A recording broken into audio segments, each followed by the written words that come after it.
ರಾವಣ ಇದ್ದಾನೆ ಹೇಳ್ತಾರೆ, ರಾಮ ಉದ್ದಾನೆ ಹೇಳ್ತಾನೆ. ಈ ಭೂಮಿಗೆ ನೋಡಿ ಕೇಳಿ ನಮ್ಗಿರೋ ಏನ್ ಸ್ವಾಮಿ ಇದು ಅನ್ಯಾಯ. 120 ಕೋಟಿ ಅಂತೆ ಪಾಪ. ಸುಳ್ಳು. ಅವನು ಕರ್ನಾಟಕ ಹೀರೋ, ಒಳ್ಳೆ ಹೀರೋ, ಒಳ್ಳೆ ಆರ್ಟ್ ಮಾಡ್ತಾನೆ.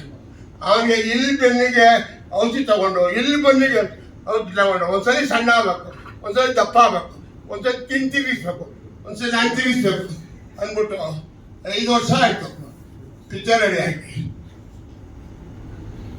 ಆ ಡೇಟ್ ಹಾತಾನೆ ಅವನೇ 100 ಕೋಟಿ ಅಂತೆ ಸ್ವಾಮಿ. 100 ಕೋಟಿ ಪಾಪ. ಆ ಮುಖಕ್ಕೆ ಸ್ವಾಮಿ ಬರ್ತದೆ 100 ಕೋಟಿ ಎಲ್ರಿಗೂ ಬರ್ತದೆ. ಆಂಜನೇಯ ಇದ್ದ ನೋಡಿ ನಮ್ಮ ಕನ್ನಡಕ್ಕೆ ಹೀರೋ. ಯಾಕೆಂದ್ರೆ ಅವ್ರ ಮಾವ ಅವ್ರ ಹೆಸರಿದೆ, ಅರ್ಜುನ ಹೆಸರಿದೆ, ಅವ್ರ ತಾತ ಹೆಸರಿದೆ. ಓಕೆ, ಬಾಂಬೆ ಹೀರೋನ ಬಾಂಬೆ ಎಂತೆಂತ ಇದ್ದಾರೆ ಅಂತ ಸಲ್ಮಾನ್ ಖಾನ್ ಅವ್ರಿಗೆ ಯಾರು ಕೇಳ್ತಾ ಇಲ್ಲ. ಇನ್ನು ಇವನ್ನ ಕೇಳ್ತಾರೆ ಎಲ್ಲ ಪ್ಯಾನ್ ಇಂಡಿಯಾ, ದೀನ್ ಇಂಡಿಯಾ. ಅವನ ಮನೆಗಳಿಗೆ ಆ ಕೇಳಿ ಯಾವ ಬಿಡ್ತಾನೆ ಗೊತ್ತಿಲ್ಲ. ಏನಿಟ್ಟೆ ನನಗೆ ಗೊತ್ತಿಲ್ಲ. ಯಾಕೆ ಜನಗೊಂದು ದುಡ್ಡು ಕೇಳಿದ್ರೆ ಬಳಕೆಲ್ಲ ಜನಗೊಂದು ದುಡ್ಡು. ಅಯ್ಯೋ ಸುಪ್ರೀತ್ ಆರ್ಡರ್ ಹಾಕ್ತಾವನೆ.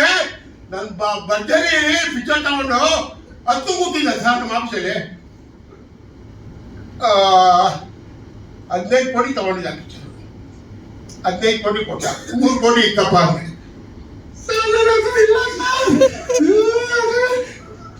ತುಮಕೂರು ಗಣೇಶನ ಕೊಡಪಾಲಷ್ಟು ಕೊಡ್ತಪ್ಪ. ಪಾದ ಸ್ವತಃ ಅವನ ಬಂದು ದೊಡ್ಡ ಕಳ್ಳ. ಇಲ್ಲಿ ನಮ್ಮ ಗುರುಗಳು ಸಾಕು, ಅವನ ದೊಡ್ಡ ಕಳ್ಳ. ಅವನಿಲ್ಲ, ಅವನು ಹೊಂಟೋದ. ಗೊತ್ತಾಗ